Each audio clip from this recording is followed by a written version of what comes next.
हम इस बात को लेकर आश्वस्त हैं कि पिछले 30-35 साल में पहली बार बिहार की जनता जीत रही है। चुनाव के पहले भी बिहार की जनता जीती।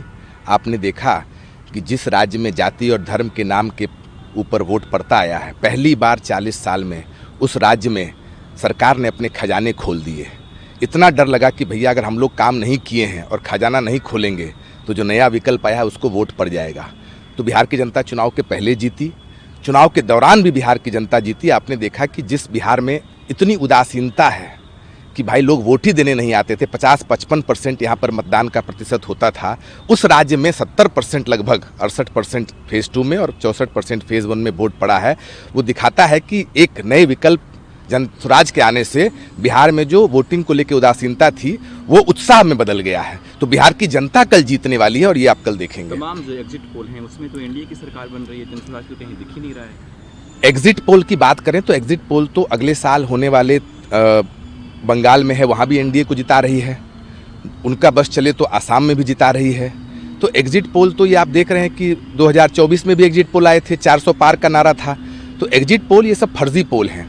असली पोल जो है वो कल जनता जब ईवीएम खुलेगा तो जनता का जो जादू है उसमें दिखेगा आपको, और नई व्यवस्था बनने वाली है। ये संभव नहीं है कि जिस 40 साल में जिस गरीबी के दलदल में बिहार फंसा हुआ है, बिहार की महिला, बिहार की युवा, प्रवासी मजदूर आकर उसी गरीबी को वापस से वो मान लें और उसी व्यवस्था में रहने के लिए तैयार हो जाए। नई व्यवस्था कल बनने वाली है। आरजेडी ने ट्वीट किया है कि तमाम जो वॉर रूम है, कंट्रोल रूम है, जहाँ पे ईवीएम्स रखे गए हैं, वहाँ के सीसीटीवी फुटेज बंद हो रहे हैं, चालू हो रहे हैं, गड़बड़ी की आशंका जाहिर कर रहे हैं। एक ट्रक जो है वो जहाँ पे काउंटिंग सेंटर है उसके अंदर ले जाया गया है, ऐसा आरजेडी के लोग कह रहे हैं।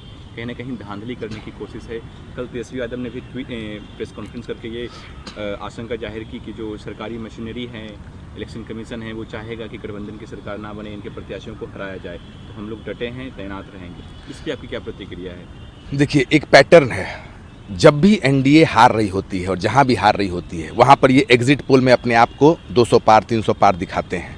तो एनडीए को ये लग रहा है कि उनके हाथ से सत्ता जा रही है, तो इसीलिए अब जो भी उनके बस में है वो करने का प्रयास कर रहे हैं।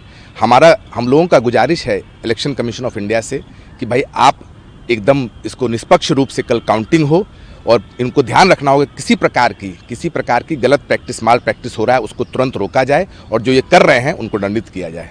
पटना में पोस्टर्स लग रहे हैं, टाइगर अभी जिंदा है नीतीश कुमार को लेकर के। वहीं आरजेडी ऑफिस के बाहर लग रहा है कि चाचा अलविदा। इस पोस्टर्स वॉर को आप कैसे देख रहे हैं? इस पोस्टर वार का कोई मतलब नहीं है। 5 करोड़ से ज़्यादा लोगों ने वोट किया है। जो सो कॉल्ड विश्लेषक हैं, जिनको ये नहीं पता चला कि बिहार में आज़ादी के बाद इतनी बड़ी रिकॉर्ड वोटिंग हो रही है, वो ये बता दे रहे हैं कि किसको वोट पड़ा है। ये अपने आप में हास्यास्पद बात है। नीतीश कुमार को लेकर के क्या कहेंगे? उनके समर्थक लिख रहे हैं टाइगर अभी जिंदा है, नीतीश कुमार ही मुख्यमंत्री होंगे। उनके समर्थक लिख रहे हैं, उनके समर्थक को शुभकामना। उनके समर्थक ही हैं तो उनके समर्थक क्या लिखेंगे कि नीतीश कुमार की विदाई हो रही है? उनके समर्थक तो ही लिखेंगे ना कि टाइगर अभी जिंदा है, कि टाइगर अभी वापस आ गया है। उनके समर्थक हैं। लोग इस बात का भी जिक्र कर रहे हैं कि प्रशांत किशोर जी ने जो कहा था कि 25 सीटें से ज़्यादा आए तो हम राजनीति छोड़ देंगे। इस पर आपकी क्या प्रतिक्रिया होगी? भैया अब देखिए कैसे आएगी 25 सीट से ज़्यादा, आप बताइए कैसे आएगी? पिछले 20 साल से उन्हीं की सरकार है।